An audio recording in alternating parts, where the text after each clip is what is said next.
Dr. Ratio is going to be the next new 5-star character in the game, and we're all getting him for free, which is great, which is amazing, but there's a problem.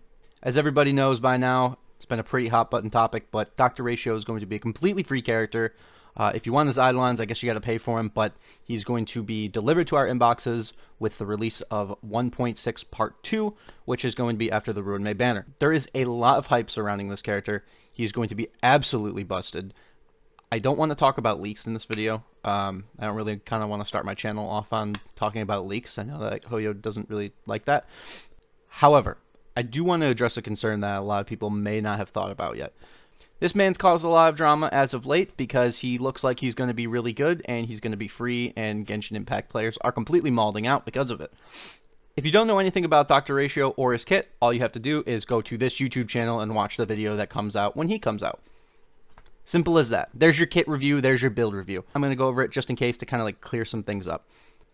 So I pulled up a video here just because it's not like a leak video, and it's also like a pretty decent showcase as to what we're talking about here. You can see right here, if you attack this character, there's a 100% chance that his follow-up is going to go off, while this one is only a 40% chance. This is because of the debuffs that are on him. The more debuffs, the higher your chances, and then the charges directly relate to the amount of follow-up attacks that you can do. Once you get 2 charges, you can actually apply the follow-up attack, and he throws a pencil at him. Dr. Ratio gameplay. Once he throws the pencil, it's going to do a certain amount of damage depending on a lot of buffs and a lot of debuffs and a lot of factors. So you'll notice on this team here, he's running Topaz. This is my issue. Topaz, if you don't know, incredible character for multiple reasons, but mainly she increases the amount of follow-up damage an enemy can take. Before I get into this, there was a situation back in the day when Silverwolf came out. Now, Silverwolf, one of the first limited 5-stars to come out, but not the first. The first was Seela. And when Seela came out, she did so much damage, and she was so much better than every other unit in the entire game, that she was a must-pull. So the people that have her, great. She's not a must-pull anymore, but when Silverwolf came out, you were encouraged to pull for her if you had Seela. Without Seela, Silverwolf is just good.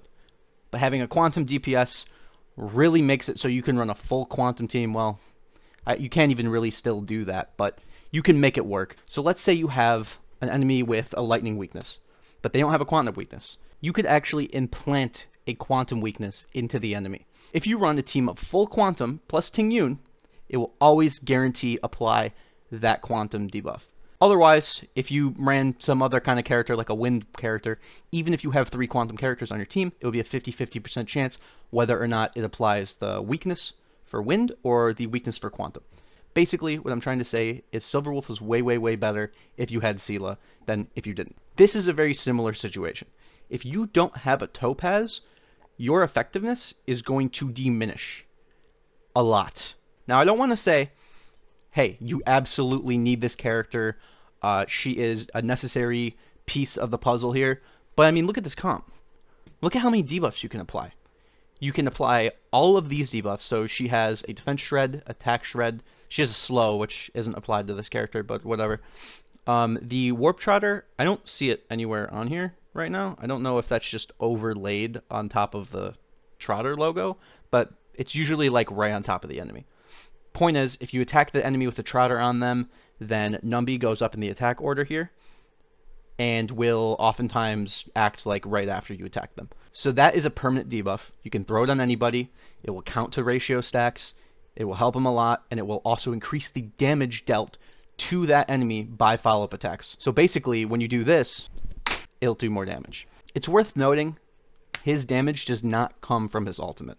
It does not come from his skill. It comes from his follow-up attack. Let me show you an example of this. Did you see that?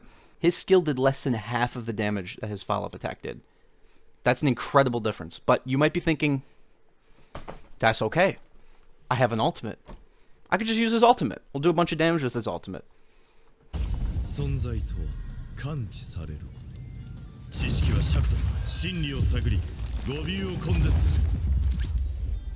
Understand this isn't a crit, okay? But if it was, it's not hitting 24,000 damage, okay? You'll notice when Numby does a follow-up attack, it's similar to Dr. Ratio's damage, but not like quite. So the problem with Numby is, and I guess this is a good thing for consistency, but he does multiple attacks. You'll see right here, 19,000 damage. Now I need to make something perfectly clear, because these sound like small numbers that we're talking about, but this is a trial. Like, this isn't what you're going to actually hit. You're probably going to hit like 20, 30k, hopefully more than this. I seen a Dr. Ratio hit for 75k, but that was a leak, so. Anyway, you have a perfect synergy here between these two characters. The problem is if you take one of them out, you're missing a fundamental part of that team comp. There are these annoying enemies with fans that go like this, and then give you like a debuff that prevents you from acting or doing anything. This is a great comp to deal with them. So what do we do if we just don't have a Topaz? Fear not. There is alternatives, and there's actually pretty good alternatives. So I'm going to throw a character name at you, and it's probably the second most memed character in Honkai Star Rail. Himiko. Himiko is a great character for many reasons. Your RNG's dog shit, so you probably have one of her anyway. She's AoE, so Dr. Ratio isn't. They would go very well together if you got like some of those trash ads next to the boss and you really just want to get rid of them quick. Well, with the follow-ups and her ultimate, both of those are AoE. They can deal with them while Dr. Ratio focuses on the main boss. If you have a follow-up attacker alongside Dr. Ratio, it can be very helpful in Simulated Universe because there's like 3 different versions of Simulated Universe now, and one of them's easy, but the other 2 kind of just suck. If you are blessed with not having a Himiko, Herta can fill this role also very well. He has Eidolons, so it's evident that they were going to sell him anyway. And on top of that, he isn't as bad as Aloy. It's a low bar to clear, but at least he clears it. It doesn't look like he was going to be a free character prior to the Game Awards, and his kit really reflects that. All in all, our pencil-throwing husbando is actually pretty solid. You got a lot of options when it comes to build crafting. There's a lot more characters I haven't mentioned that work with him just fine. If you have very limited team selection in general, yeah, just watch Braxophone. That's kind of just how I do it, you know. I've cleared MOC 12, so just watch Brax. Anyway, yeah, just thought I'd make a quick video, kind of just warning people about him. Temper expectations as much as possible, but that being said, dunk on the Genshin stands while you still can, because they have no idea how good he's going to be, because they don't understand the concept of endgame. Thanks for watching. Like, comment, and subscribe.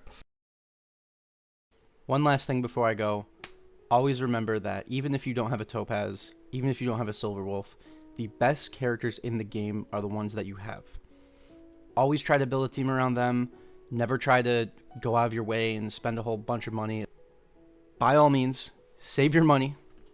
Neither of them are a must-pull, and Dr. Ratio isn't even, like, good enough to build a team all around him that costs you around, like, what, $300? It's not worth it. Okay, he's good, but he's not that good. Like, I don't think anyone in the game is that good. This is a lot of money we're talking about. You as the player are the one who defines value, and if you find value in running certain team comps, that's perfectly fine. You can clear the game with pretty much anything. Pretty much anything. If Blade can solo Swarm Disaster, you can clear MOC 12, Pure Fiction highest level, probably, with whatever the hell you have. We still don't really know how that whole situation's gonna work, like, whatever. Thanks for watching. This video was challenging for me. Took a little while to make. Still kind of recording this at 11:30. If you look at the timestamps on my video, it's like 8 when I started. So, yeah. At the end of the day, just have fun. Because it's the game. That's why we play them.